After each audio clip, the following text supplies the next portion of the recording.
Eh bien bonjour, donc on est ici sur le stand de Ixon au Mondial de l'Automobile à Paris. Merci de me recevoir. Avec plaisir, bonjour. Bonjour. On a un airbag qui vient de sortir chez Ixon, enfin qui vient de sortir. Qui va sortir, effectivement. Donc pouvez-vous m'en dire un peu plus? Bien sûr. Alors cet airbag d'abord va sortir certainement en magasin à partir de la semaine prochaine.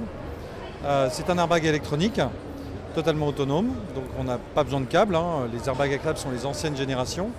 Et là, on a des airbags qui sont ni plus ni moins issus de toute la technologie que l'on a acquise sur les courses de MotoGP. Donc c'est un système que l'on met dans les combinaisons des pilotes MotoGP et que l'on a adapté à la route.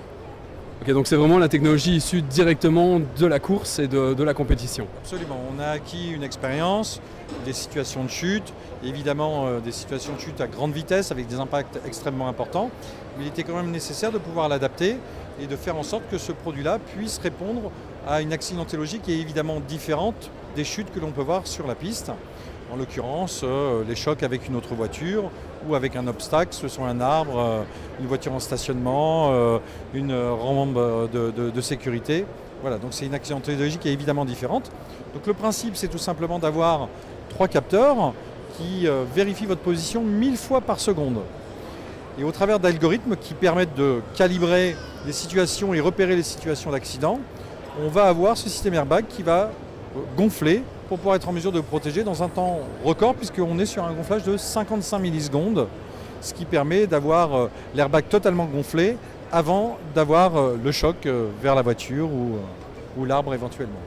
Ok, donc ça va être un airbag qui réagit plus vite que l'accident en fin de compte. Comment est-ce qu'il fonctionne cet airbag? Alors, comme je viens de le dire, c'est 3 microprocesseurs, un GPS, un gyroscope et un accéléromètre. Et donc, si je prends l'exemple de l'accéléromètre, si vous percutez une voiture, vous allez passer d'une vitesse de, imaginons, de 90 km/h à 0.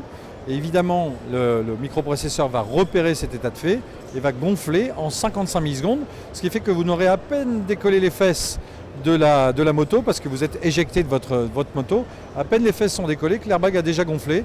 Donc au moment où vous allez percuter la voiture, vous serez protégé.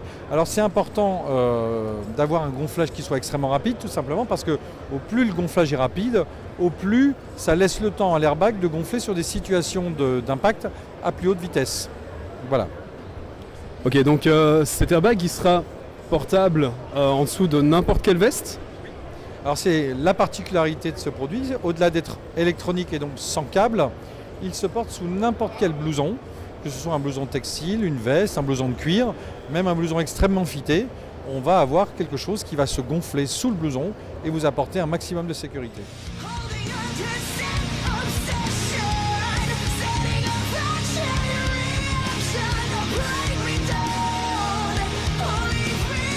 Donc Highlight, en fait c'est un système qui vient se fixer sur n'importe quel casque et donc qui permet d'avoir tout un tas d'informations donc, sur les données de conduite. Donc pouvez-vous m'en dire un peu plus? C'est ça, en fait, Highlight c'est un accessoire donc, qui vient se fixer sur n'importe quel casque, jet, modulable, intégral, et donc qui diffuse les informations GPS et vitesse directement dans le champ de vision. Ça se présente en 2 parties, donc il y a un boîtier extérieur un peu comme un intercom qui vient se fixer sur le côté, qui contient entre autres la batterie.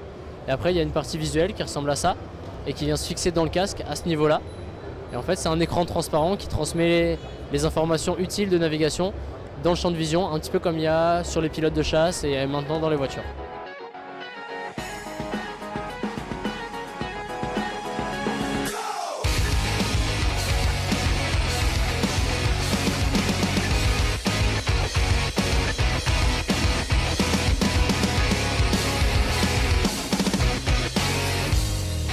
Think that I'm a freak when I'm talking to myself, but it's like I was too weak to be someone else. You could think that I'm a creep when I'm singing